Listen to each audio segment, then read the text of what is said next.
Hello to everyone in the Holy Trinity Greek Orthodox Cathedral community and all of our friends. This is Father Jonathan. I hope you're doing well. Today we're going to continue our conversation on the Psalms of liturgical worship in the Orthodox Church with a meditation on Psalm 141, a psalm that we chant in its entirety during Vespers. We've already talked a little bit of it, and we are going to continue with the next verse. We've been going through verse by verse as much as we can to really get a deep sense of what this psalm can mean for us, both in the context of liturgical worship, but also in more broadly in our spiritual lives.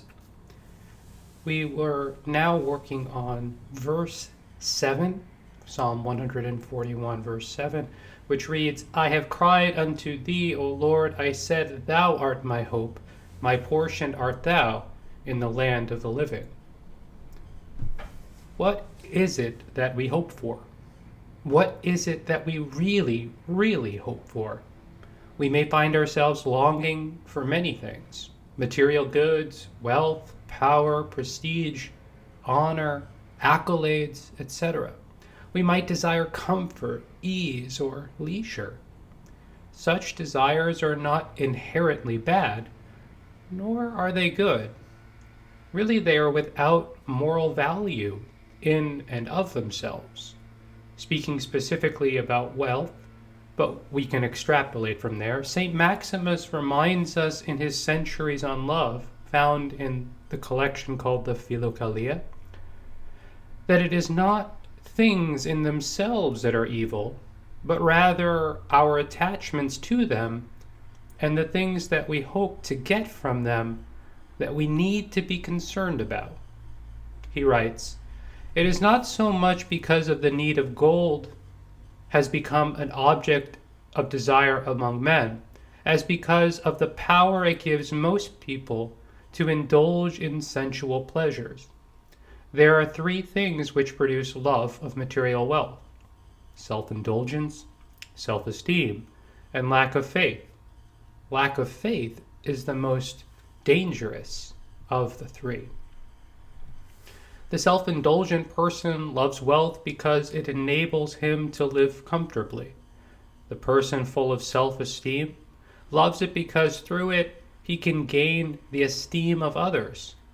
The person who lacks faith loves it because, fearful of starvation, old age, disease, or exile, he can save it and hoard it. He puts his trust in wealth rather than in God, the Creator who provides for all creation, down to the least of the living things.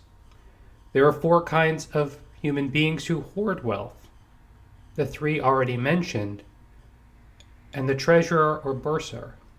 Clearly, it is only the last two who conserve it for good purposes, namely, so as always to have the means of supplying each person's basic needs.